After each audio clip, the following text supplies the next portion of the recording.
Death is a very painful and emotional time, regardless of your colour, race or religion, especially when you lose someone you love so dearly.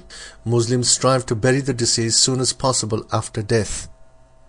With a growing Muslim population across the UK and the West Midlands, Heart of Birmingham Primary Care Trust has been working with the members of the community on developing a rapid release policy, which is about encouraging the medical practitioners to sign paperwork promptly so members of the families can organise funerals quickly.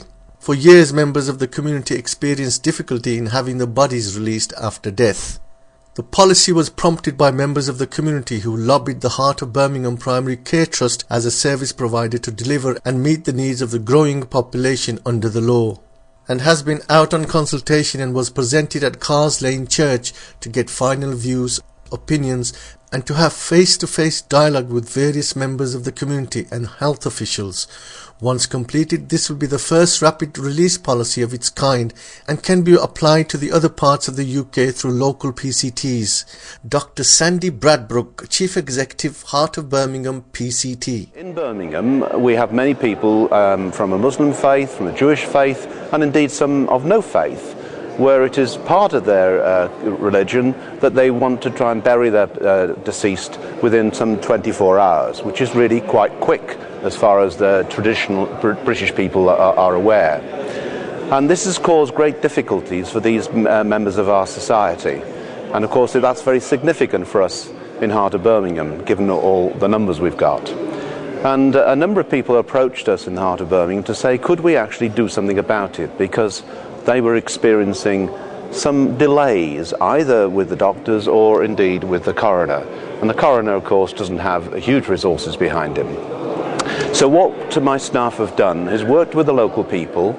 We've worked with one of our GPs who's got a particular interest in this area, and we've developed some new policies and new guidelines, some little rules of the game, if you like, whereby people can actually try and get the bodies of the deceased released in the sort of time that they would like. But we have to make sure it accords with the law of the land. And there lies the difficulties. But I'm pleased to say that we've gone a long, long way. We've prepared a document already. It's been out for one level of consultation. It's been refined. And tonight is a very, very important event because we have a lot of people here, and this is an open consultation, both with the members of the Primary Care Trust who've helped develop the policy. Some of the members of the public have also been involved developing that policy, and Mr. Aidan Cotter, the coroner, as well. So we hope that as a result of tonight and the feedback we get, we will make yet further refinements to the policy, but then we'll be able to conclude it and try and get it into the system, can train our doctors. Aidan Cotter at the coroner's office can try and make sure he can respond as well, and hopefully then all members of our society, when things are done properly, can then actually fulfil their own obligations to their family members who sadly died. So I hope tonight will fulfil all those objectives. Dr. Abdul Hafiz is one of the community members who helped develop this policy.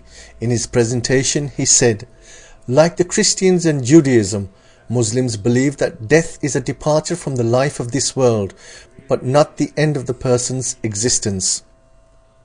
The rapid release policy has set out clear-cut aims and objectives which will act as guidelines not just for the medical staff but also to the bereaved families about the processes that must be followed, and highlights that certain religions, in particular Islam and Judaism, require funerals to take place as soon as possible after death, subject to the laws of the country in which the death occurs, and in some cases the funeral will happen in another country even though this means considerable delay in burial after death, therefore requiring the arrangements for air transport.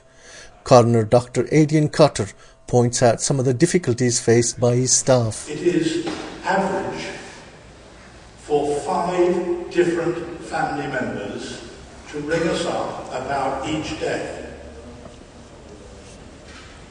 5 times my officers have to go through the same conversation. Each time they have to do it thoroughly. They cannot just say, I've already told a family member, go and talk to him. Okay, that's rude. They're not allowed to do it. They have to go right from the beginning. 5 is the average. Work out for yourselves why we're overwhelmed. One day we had 43 phone calls relating to the same death in one morning. 43.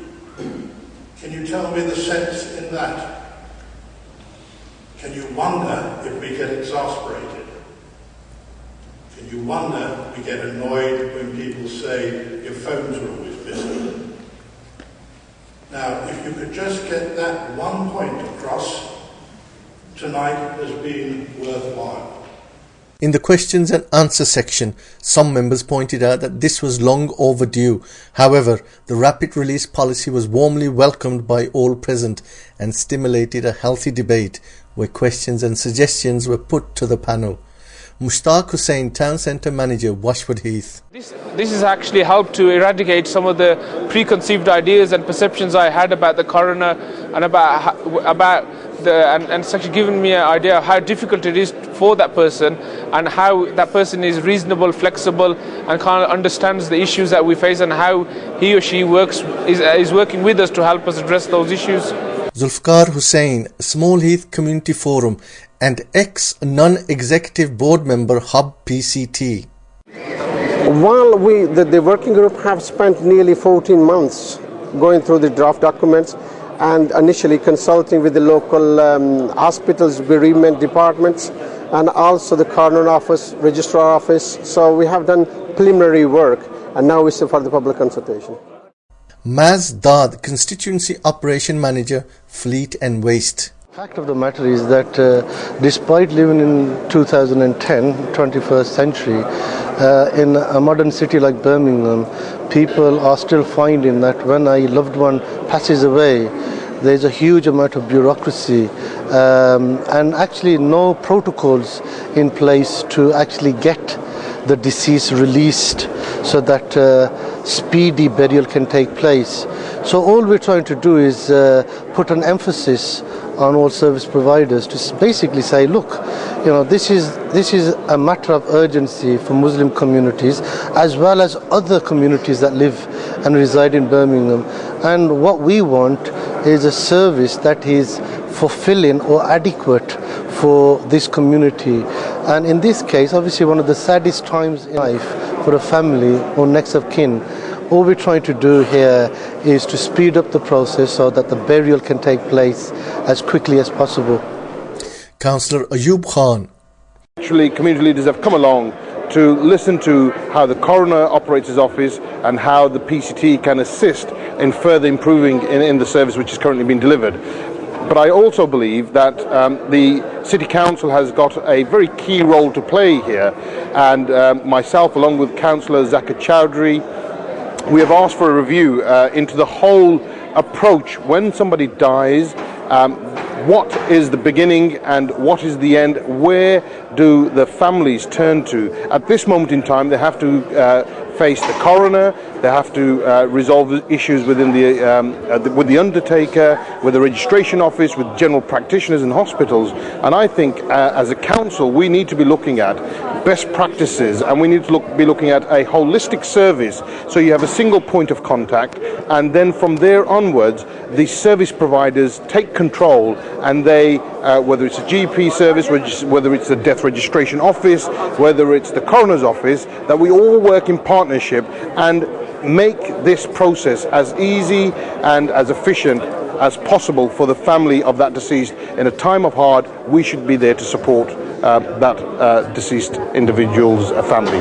Ahmed Qazi, Birmingham Jamia Mosque. The event is very good. The PCT has done finally something good to get the community together and try and improve the facilities that Muslims have been looking for a very, very long time. Jamia Masjid has been, with the ex-Saddam Hussein Mosque, has been involved in this particular practice from the early 70s, and today we can see some fruit that has been achieved from the first achievements in 1970s.